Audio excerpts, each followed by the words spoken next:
Good morning, everyone. Calling the meeting to order at 9:01. In November 21st, 2023. Approve. Do I have a second? Second. All in favor, say aye. Aye. Thank you. Motion has been moved and approved. Okay, do we have any public comment this morning?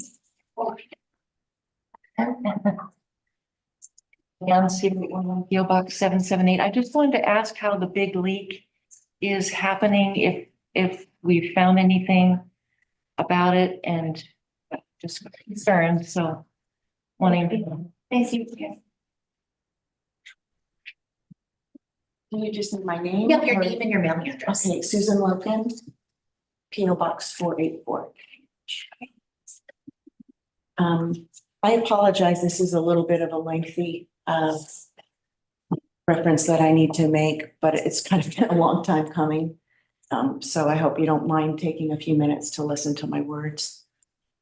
Dear Public Works Committee, I live on the north end of Cannon Beach and purchased my 1924 cottage in 2018. In the winter of 2021, my property flooded twice, once in November and again in December. My backyard was destroyed, the floodwater surged into the crawl space under my home, and I have detailed videos, photos, and narrative documentation of these events, which I previously shared with several city representatives. The property flooded again a couple of weeks ago on December 5th. For 2 years, I've been pleading with the Public Works Department, the city manager, and more recently, the city planner to have the situation on our North Laurel Street acknowledged and attended to. And for 2 years, the only response I've had from every city rep I've reached out to thus far has been, it's not our problem. I'm trying to logically comprehend exactly how a stormwater culvert located at the side of Ecola Park Road, confirmed by the Clatsop County Public Works Department as Cannon Beach city property, which opens into a ravine traversing hundreds of feet directly downhill and landing at the side of my property to flood my home, is not a problem for the city to address. Following the "it's not our problem" response, I was told by the city manager that my issue was a private matter between myself and my neighbor, a neighbor who had already made it quite clear they couldn't care less about my flood. The city manager did state that he was going to place this topic on a city council agenda approximately 1 year ago, and then our item was mysteriously removed from that agenda 2 years prior to the meeting. 2 hours, I apologize. I was never told why.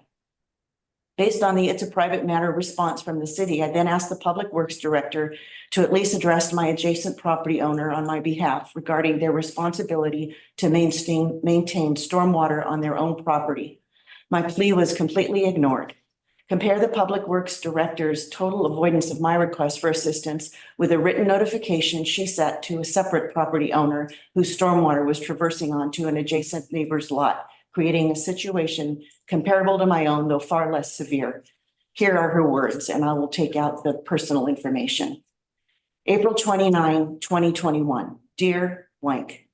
Per Municipal Code 13.16.050 of the City of Cannon Beach, every property owner within city limits is required to control any stormwater runoff. Any person responsible shall maintain non-public storm drainage facilities on his or her property so as to prevent flooding or damage to other property not owned or controlled by the person responsible, and to prevent injury to any person on property not owned or controlled by the person responsible. Your property at blank appears to have open pipes disposing runoff water onto the neighboring vacant lot to the north. See the enclosed photos for reference. Based on the aforementioned municipal code, you are required to rectify this problem. Please resolve this issue by Thursday, June 3rd, 2021.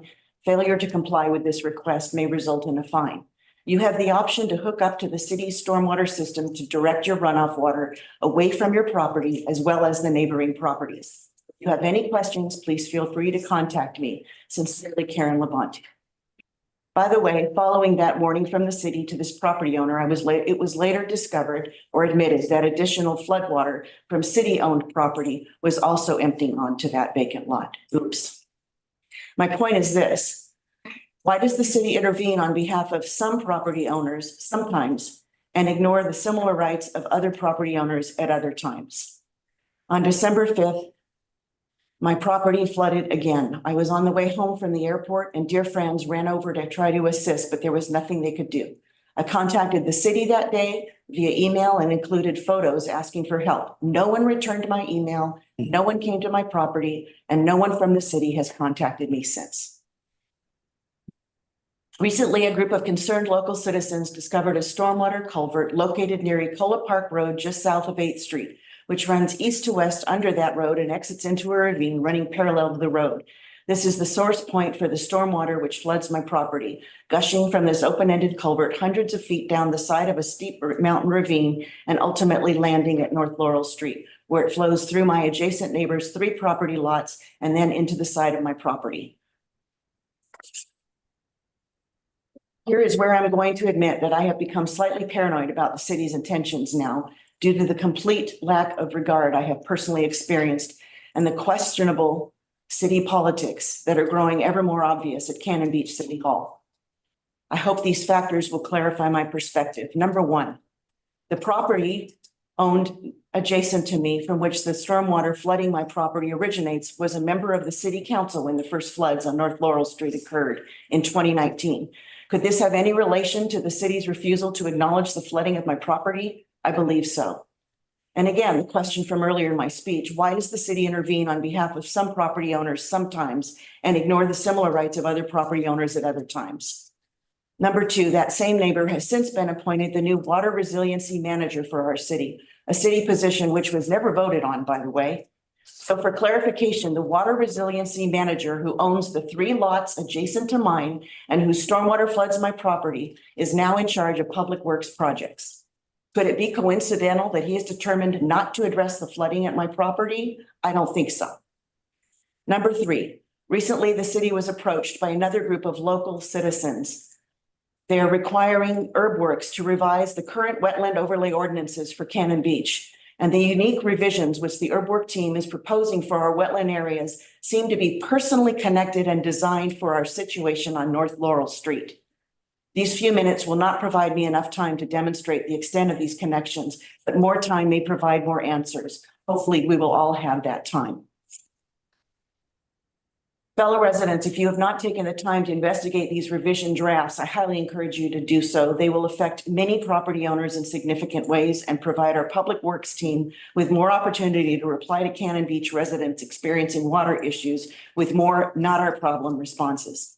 Allow me to share a few of these revisions. Number 1, the wetland overlay revisions not only include expanding the wetland buffer zone from 5 feet to 50 feet, but additionally create conditions for properties adjacent to wetland and overlay areas.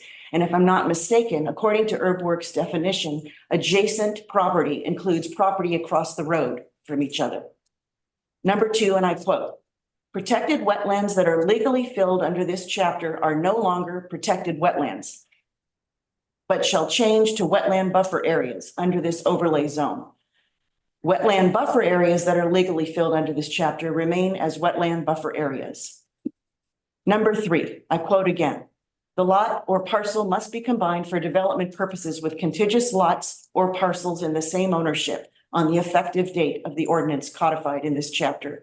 And finally, number 4, in no case shall the impermeable surface area of the residential use, including building footprint, driveway, and parking areas and accessory structures exceed 1,000 square feet within wetland overlay areas.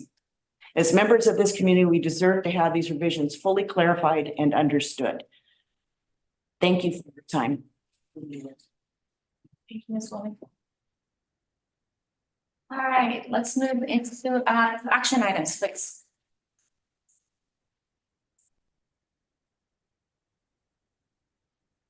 Action items, sorry. You want to do the utility relief? Oh, yes, I'm sorry. That's a good idea. All right, have you guys had time to look at the utility relief? Do I have a motion to deny or approve? Okay, I did review it, and my understanding is now at the end, it said like Daryl said there was ghost flushing, maybe. That's what I read. Okay. And I don't know if Fireside has the Eye on Water app. I was just curious. Oh, they do now. I hope they do now. Who's that's trying to speak on Zoom? We can't see that far, sorry. On your Zoom, someone would have their hands up wanting to speak. No, yeah, who's Um, that? This is, That's Steve, do you have?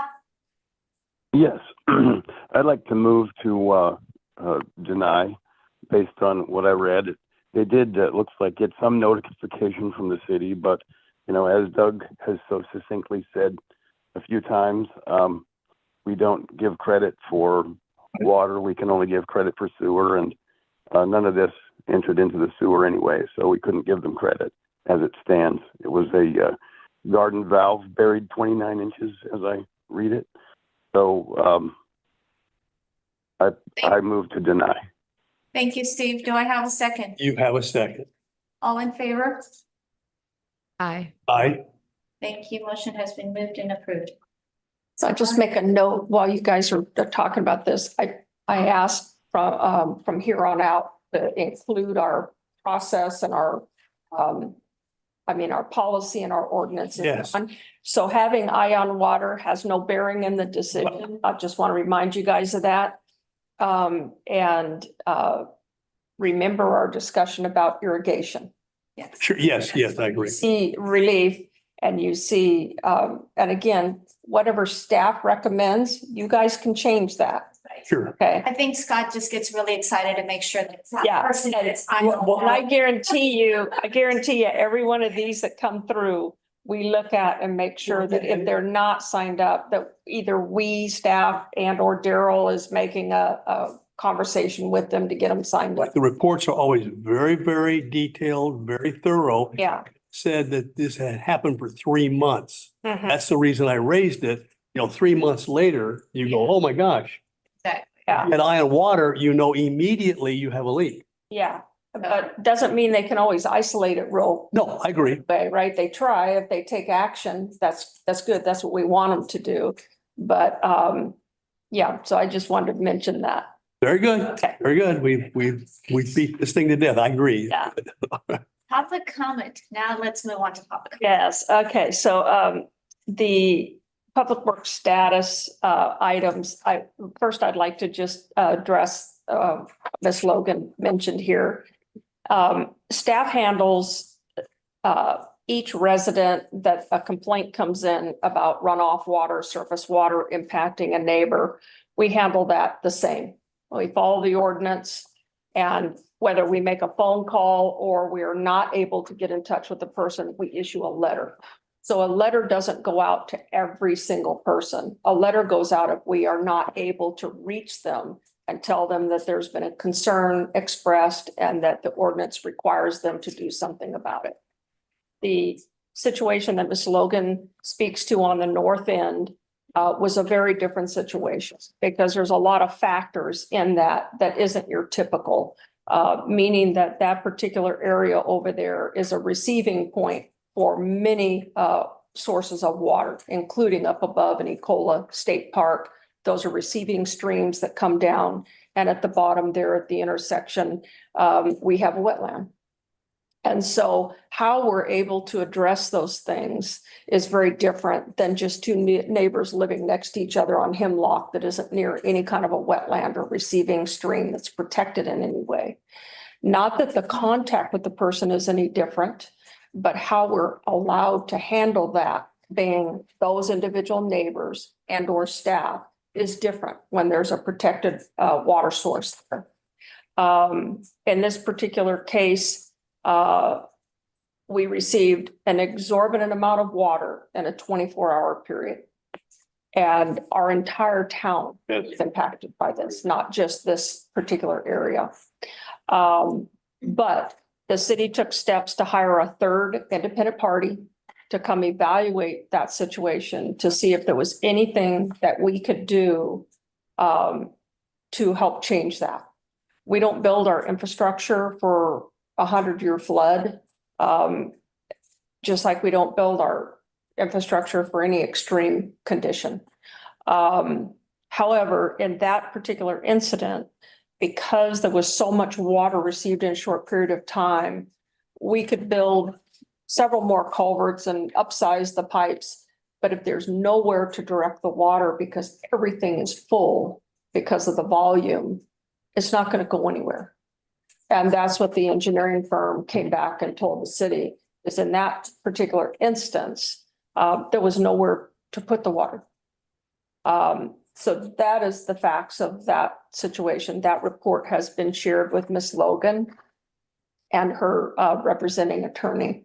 And so that's the only thing I can comment on that, because it's actually out of staff's hands until someone gives us a directive to Okay. take some sort of action. Well, I can recall December 5th, that's when the first time I've been here since 2019, where 101 was closed. There, right by 7Ds, I mean, a complete flood. Yeah. And that's very unusual. Now, the one remark that I did mention, because I live there, Mhm. is she said the storm drainage areas on Ecola Park Road, south of East 8th Street, Mhm. which is right there. And then I guess that comes down and drains downhill, obviously. And so they always keep it clean, they clean everything out. It's always draining properly, but Mhm. Yeah, when Mother Nature gives us, yeah, all I'm saying is we don't have the atmospheric rivers all the time, but maybe sometimes it's just bad luck where you have a particular area. I don't know if there could be sandbags or anything like that. and that we put sandbags out, created a Okay. berm and to try to direct water, but again, you can direct it.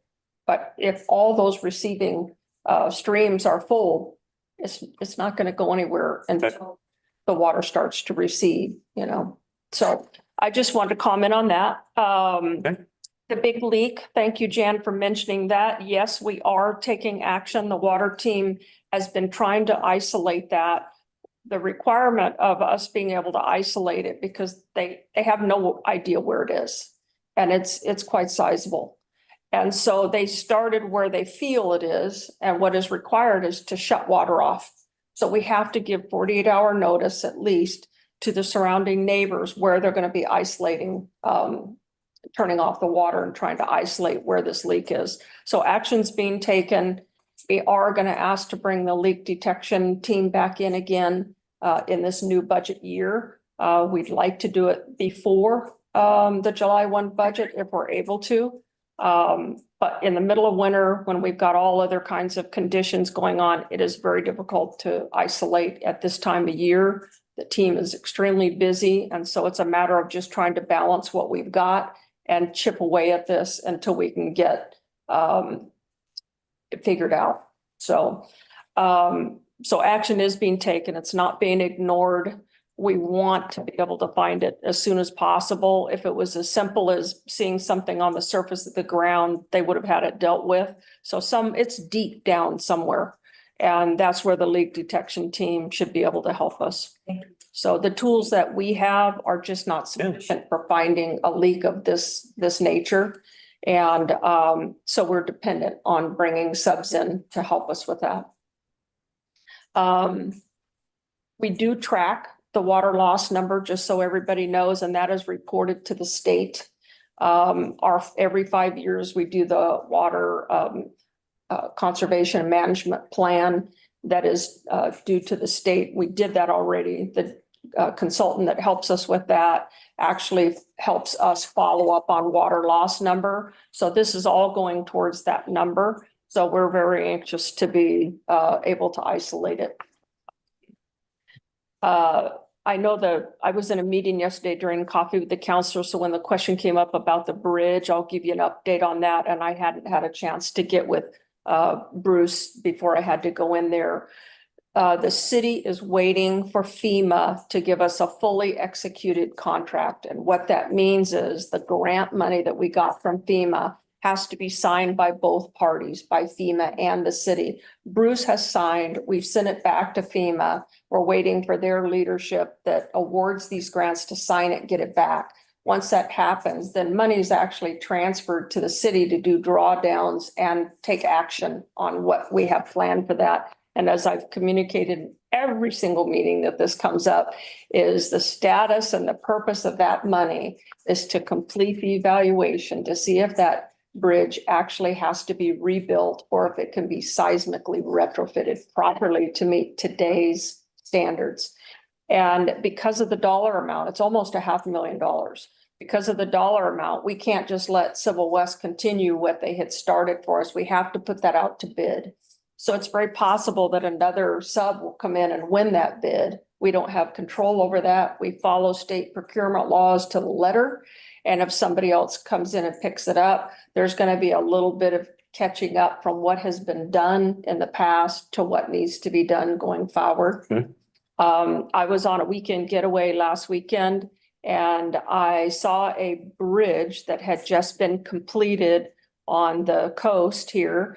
And it looked like an old historical bridge. It was concrete rails and they had just completed a seismic retrofit on the bridge. And I took a snapshot of a bunch of the contractor signs and whatnot and plan to follow up with that city, because if we are forced to rebuild this bridge for its stability, it can be built and not look like something that's in, Salem. It can look like a historical bridge. We might even be able to preserve the appearance of the current bridge and replicate that with the new bridge if we have to rebuild. So I'm on the hunt as a backup plan, if you will, because I'm concerned that they're going to come back and tell us that it can't be retrofitted. I know the city had made their good stab at that years back. And lack of money prevented them from being able to do the full meal deal at that time. So I'm kind of getting us a backup plan in place saying, if we have to go that route, we want to preserve the historical appearance of that bridge. And so that's where we are with the bridge. There is absolutely no action in this calendar year that is going to happen. After January, hopefully FEMA gets that back. My next step will be to put a full scope together and get an RFP out. And as you guys know, with all the projects I've updated you, sometimes that takes months. And so with a new admin coming in to fill Tessa's spot, there's going to be some catching up. We just got to get our arms around things before we get our traction again and get rolling. But that's where we are with the bridge. Okay. We just got approval from council to go ahead and award the phase 1 construction of the seismic valves. Halme has won that bid. They're from Longview, Washington. Our engineering firm that has helped us with the design and engineering of the project is familiar with this contractor, even though we are not. They haven't done work here before. They come very highly thought of. Okay. And so the cities that they have done work for, I have reached out to those cities and said, how did they do for you? What do I need to be aware of as they come into our community and our team for this? And the stakeholder feedback on them was great. So I feel very confident that this first phase is going to go really well. So that will start construction next year, of course, but this, like I say, it takes months. From when a scope goes out, it's awarded, we do bid opening and all that, and it's awarded, it goes back and forth with council's approval. And so now that's done, and next year we'll be breaking ground on getting those valves in. 2 of the 3 tanks, because we're not going to put it on the one that's going to be demoed, but all the associated piping, so all that will happen this year. Phase 2, we are in a holding pattern. Right now, we have all of our design and everything done. They're getting everything ready to be able to put an RFP out, but we can't issue the RFP until the conference center signs the agreement with the easement. And I have not received that back. I've been led to believe by that business partner that they're in support of this project. But the attorney is waiting to get the sign off on the easement agreement that's been drafted for them for our new tank. And phase 2 is not the tank construction, it's all the piping from our springs on down. But we don't dare start that until we know that the easement agreement is in place with the tank, because there may be some design change if they don't allow us to have that footprint. And so we're eagerly waiting for that. And it could very much impact our loan that has been awarded to us by Business Oregon So our city attorney is aggressively trying to get that in hand. So I am disappointed to have to tell you about that delay, but there's not much I can do about that right now. So phase 3, of course, is continuing with the design. And the only thing that is pending is our backbone along Highway 101. And that's the 6.7 million phase of the project. And hopefully we will get a grant for that. But right now, that's where we are. Okay, we finished East Harrison. Good. It's, I mean, there's a few little pieces, but the water line's done. It's. yeah, the major anticipation for the- disruption of the street. Yeah. They're buttoning up that, so that is almost check off. Midway Pump Station, for all intents and purposes, done. They have their punch list of small items they've got to finish. Siusla is well on its way. When I got back in town last weekend and saw something on Facebook about the fire at Talivana Inn, I just gulped for more than one reason, because not only that structure, but our pump station that's being added on to is right next to that. So all ended well there, thank goodness. So we're quickly approaching the completion of that pump station. So winters will improve significantly for our team when they only have to roll out one mobile generator now that we've got all the permanent generators in place. So Hey, it's been a nice improvement. Trevor, Mike, and the wastewater team has just done an incredible job with the improvements they've made to the wastewater infrastructure. I'm very proud of those guys.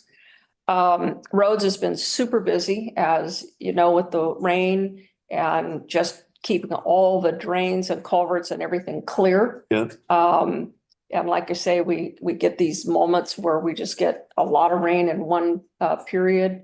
We had one family that was actually flooded out of their apartment 2 weeks ago when we had the big rain and we lost power. And Trevor and I were out with the guys, and of course, fire department was there assisting us, but our entire team could not even get here because the highway was flooded. And so we had a real situation that let us realize that in a real emergency, our entire team is not going to be able to get there here. And so it was basically 5 of us that night dealing with that situation. And so when we have those high rain periods, everybody in the community experiences some challenges, and it's not unique to us. I mean, if you guys looked at our sister cities, I mean, they took a beating as well. oh, yeah, well, and just like individual homeowners or apartments or whatever, once in a while, you're gonna have this, and it might be just, part of our Is, geography. yeah, and thank goodness for homeowners insurance and renters insurance and things such as that, because they act pretty quickly to help get things restored and some temporary roof over the head and things like that. But it is the first time in the years that I've been here, and for Trevor, is to actually see somebody displaced.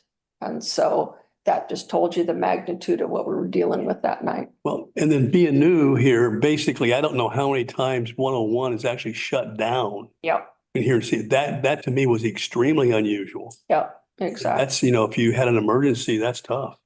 Mhm. It's gotten a lot years past, but this year was Yeah. really bad. Yeah. Okay. So, I- we had winds that night, thank goodness. They were challenging, but they weren't as bad as we've had in years past. We had trees down. We had an emergency situation where the top of a tree was touching the power line. And we figured that's the next thing that we're going to be dealing with. So we got an emergency removal for the top of that tree, left the bottom of it to hopefully, if it doesn't come down, the rest of it, that the homeowner can put some sort of bird habitat carvings in it like we do. But yeah, it was not a good situation, a challenging night. Karen, excuse me for a minute. Steve, you have something? I was just gonna say that something else anomalous in that 4th and 5th of December was that the tide was relatively high. It was crazy. Yes. And the low was pretty high too. I think the low got down to about 4 is all. So nothing had a chance to recede from the low-lying areas.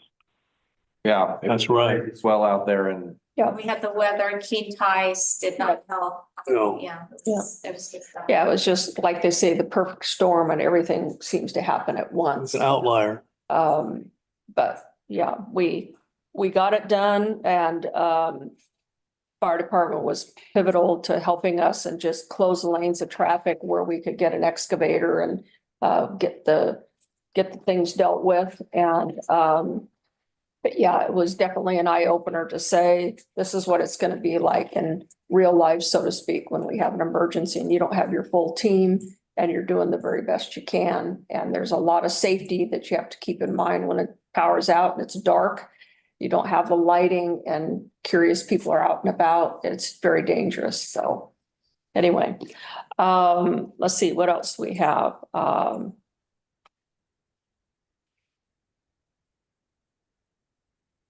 on a side note, Oro's Fireside Restaurant, they do have ion water. Yeah, good. Thank you. Yeah, I think that's pretty much it. I mean, it's just, we just have a lot of projects going. But the guys are checking a lot of things off the list. Yep. The one thing that I really like to do, and we just have not been able to put the time on it, is I want to get our roads spreadsheet put into our GIS mapping. So that becomes the tool to track that asset and the condition of our roads. Winter is never a good time to assess the condition of a road because a lot of them look great. And when the summer is dry, you just see how much alligatoring we have. So we will go after that hard in the spring after the guys get all the vegetation management done in the spring to get ready for the real explosion of all the weeds and the growth and everything. I'll ask them to really go after that hard. And so they'll do a complete town audit. We haven't even selected our list of roads that we want to do overlays. There's a couple of them that are no brainers, like Sayusla is in terrible condition. So once they get done with the the addition of the pump station, we will plan an overlay of that street. But we haven't done our normal, list ahead of time because I really want to take the time to audit the whole town before we choose that. So we'll do a budget estimate of what we're gonna need this year, probably just keep it the same as what it is.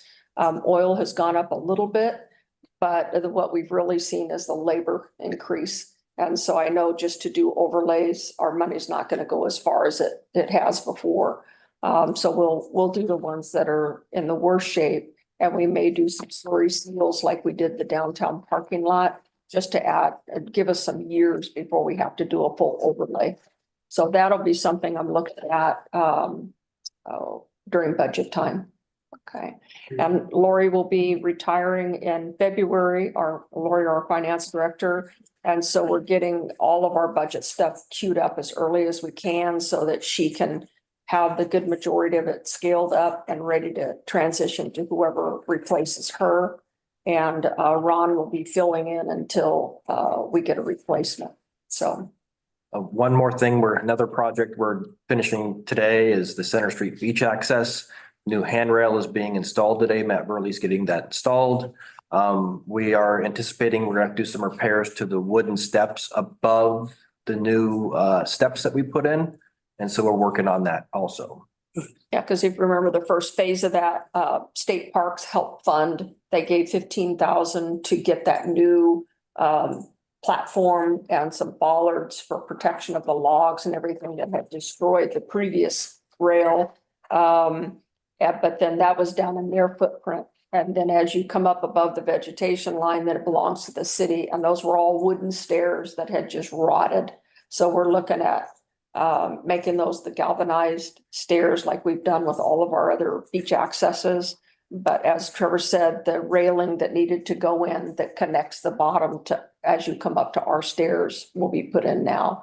That was a big project and phased so we could manage it budget wise. So I think that's it. Do we have any reports on grants? That's one of the things that Any reports on what? grants. grants. Yes. Not at this moment. You know, luckily, our replacement for our admin has some grant experience and she has lots of experience with federal loans. She comes from the banking industry. Lots of you guys know her already. I'm hoping that she can assist us in continuing to chase grants. Do we have a report on the grants that we have out there and the ones, how much money there is or anything? Oh, as far as the list that you guys Exactly. wanted, I have not had a chance to put all that together. I will say, I want to remind everybody, the list that Carolyn had started that we keep on the website of the projects. Those tie direct to our master plan projects. And as I update you guys, I let you know which of those projects are grant funded and which of those projects are via loans and what type of loans it is. So if as a committee, you guys want to start a spreadsheet and keep that, I welcome you to do that. I just have to be honest with you, it is not something that staff can take on and have another thing to try to track and update. We've got so many places we have to update now through our normal, budgeting process, that for me to start another one, I just have to tell you, I have not had the time to do it. But I'm happy to go down through those projects and recite off to you which ones were grant funded or a combination of grant and budget funding, and let you guys start a list if you'd like to do that. I'm happy to do that. Yeah. Amber, go ahead. Yeah, Karen, I was just going to ask, isn't that something that the finance department would have already, because it's got to be on the books? I mean, there has to be a list of liabilities, which would be loans, and grants that would be income. And so that seems like that would be not so big of a footprint for you to have to do if we wanted to satisfy that request of just understanding and having more visibility. Actually, that is available to all of you right now. It's in our budget. So if you look at our budget book, you'll see those capital projects listed, and they tell you if it's grants or loan funding. Right. But I guess the part that is not as transparent is what the total amount of the initial grant was, how much of that grant has been used, how much is remaining, what the interest rate is on the grant or the loan or the liability. That So I part is think- not visible. I think the only thing that's missing from that equation is the interest rate, but it is if you'll look in the budget book, it tells you what the actual total amount was of that funding source, whether it's city budget and or grant, and then what the actuals are year to date. So our monthly budget that we get actuals every month, and you see that in the budget. It's reported to the council, so you can actually see that. So it's like a checkbook. You can actually see what's happening. Yes, What you started with, what you have left, okay. yeah. That's good. And if you need just a quick and dirty on how to decipher those things in the budget, because I realize that not everybody, has had experience with municipality budget. And so if you want to make that an agenda item, and I can take you through those and I can kind of help you understand what that's telling you. And next month, I will bring the actuals for the month if I have them from Lori by that meeting. If not, I can do the previous month and I can just walk you through that so that you can see what the original total is, where we are year to date, because as my admin creates a payable for me, it is just like a checkbook. I'm signing off on that to say, yes, I've approved that action or that item, or yes, we purchased that item, and I sign off on it. It goes to finance and they cut a check to pay it. And so in the budget, you're seeing that hit the budget and that total draw down. And I'm having to keep track of that every month. Not only does the budget finance keep track of it, but then my admin creates a spreadsheet per project that is drawing down for me for things that I want to track that the finance team doesn't track to the level I want it. And with our new admin, with her background, she may be able to do that without too much trouble. Yeah, I mean, every admin we've had has had to learn that process because it's part of our world. But as far as me going over that with you in one of the meetings. If you want to add it as a budget item, I'm happy to do that. And then you guys can extrapolate that to kind of please your purpose or what you want to look at monthly. It may not, you may want to structure it different than the way we have to keep track of it as a municipality. And that's where Carolyn took the master plan projects and she created that spreadsheet in a way that you guys wanted to cosmetically see it. A little different than the master plan and all its detail, but it was a good snapshot of saying, here's where we are with the projects. Okay. They're done, they're in progress, or they haven't started yet.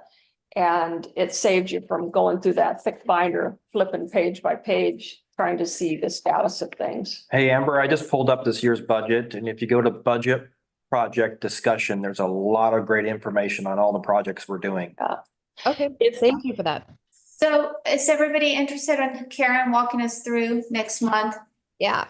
Sure.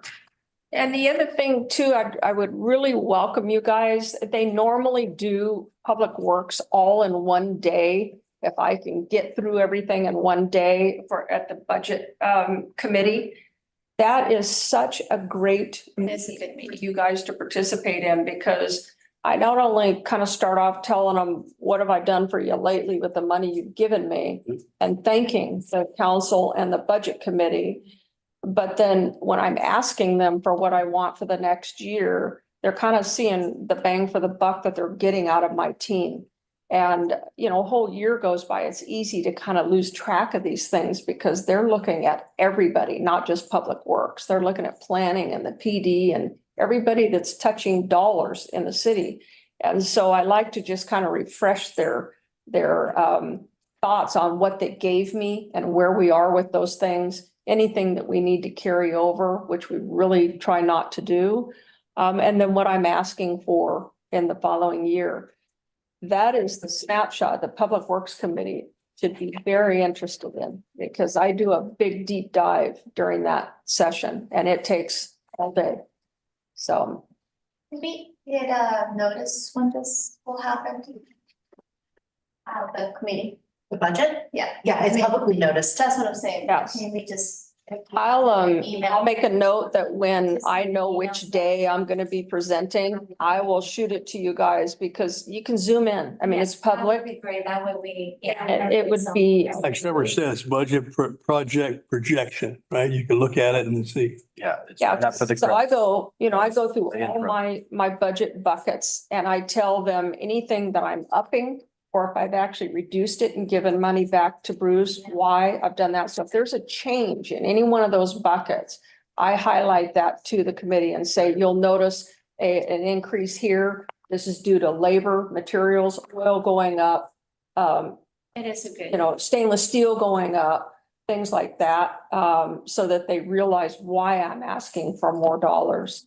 And projects, what we went through with the Midtown bathroom, we had an estimate, but by the time we got through the entire city's process and the delays, when we put it out to bid, it was almost 3 times what we had originally estimated. So we couldn't go forward with it. So we're seeing that kind of volatility in the market. Mhm. And all that is talked about during the budget committee. So, And these meetings are typically in May. Yeah. Yeah. So.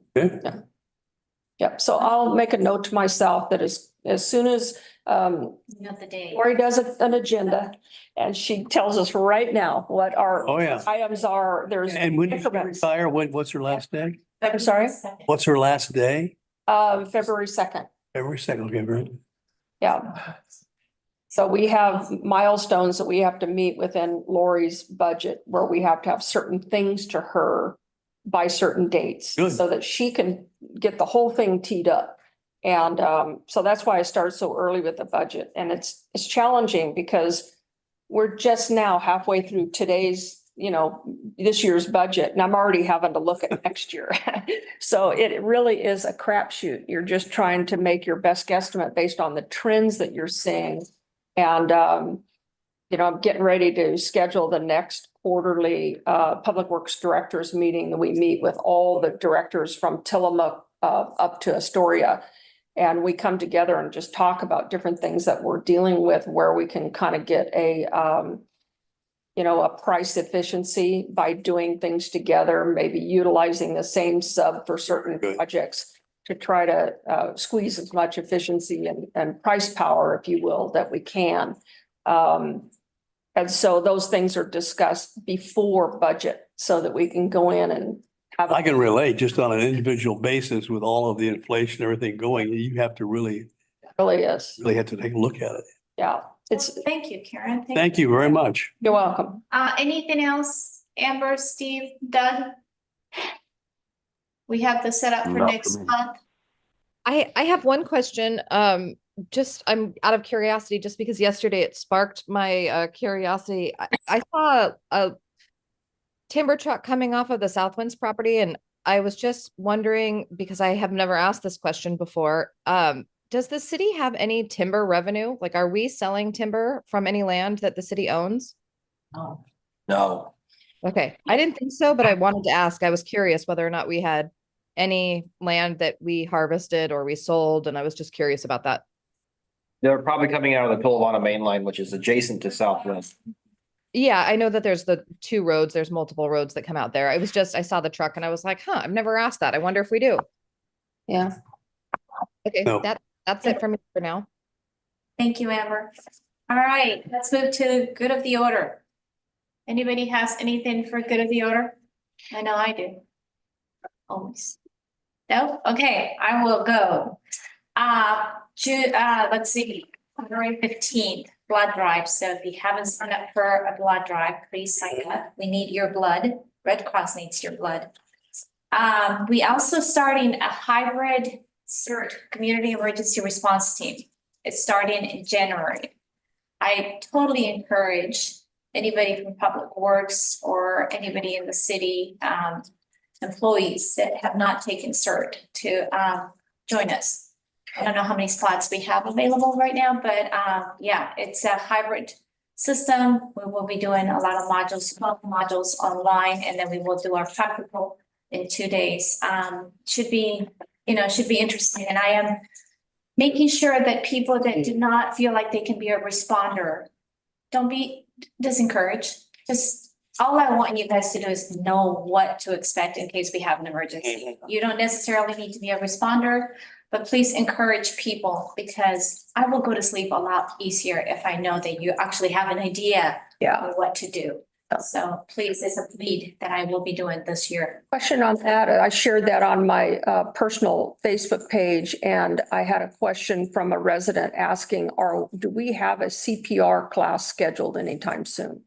We don't right now, but we Okay. will be getting that through the fire department. Okay. Right, We'll be it was- working on that. About 3 months ago, we had one. Yeah, we did. Yeah, right in here, and it was very, very, Right. I missed the ones that were Yeah, here. so we will, the fire department will be working on that. Okay, great. Yeah, let me know when they do. So Yes. Thank you.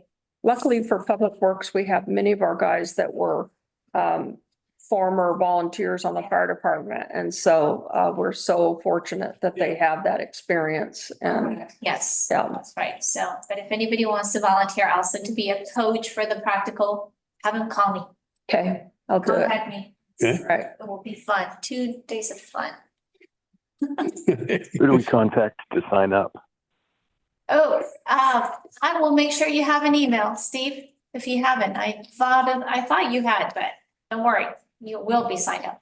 Okay. All Thanks, right. Steve. I just Great. forward that email to any interested parties. Yes, please. You're gonna be Okay. emailing Valerie Mannix though, from PD, so. All right, well, if you don't have anything else, I have a motion to adjourn the meeting. Just have one final question. I want to make sure that I capture everything you guys want to see in the agenda item. What I have right now is to bring a monthly printout of our budget actuals. So the actual budget that's been awarded to Public Works, where we are year to date with all of our stuff. So I'm going to bring the monthly actuals and take you guys through that.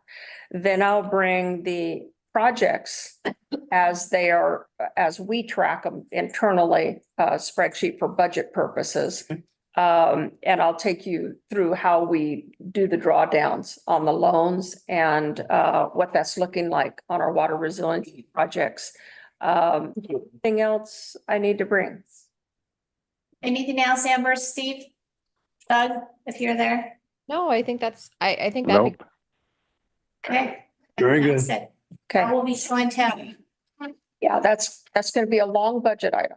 So Good. Okay, so be Good. prepared. good 20-30 minutes to go through that. Right. You guys are really gonna understand it the way you've asked me to give you the information. It's gonna take some time. Okay. And I have just one last question, and that is just out of ignorance. Are we concerned about the big leak? Is that just something that Concerned we're about. concerned? Okay, very good. Yes. It's not a, Anytime we're losing water in our system. yes, I agree. It's a small service line link, Yeah, something like this. We're always concerned about it. We don't want water just. I just don't know if that was like a natural thing that goes back into the It goes back into the environment, but the environment. problem is we're losing water out of the system. Yeah, okay, all right, very good. That is, I got it. you know, Got it. so, that is the concern. Okay. Because like I say, we have to track that water loss number, water that we can't account for. Sure. And that goes to the state. And so that's not a good thing. And not just because it doesn't go to the state. We need to know where that leak is. Mm-hmm. So. Okay. Okay, Okay, anything else? Going once, going twice?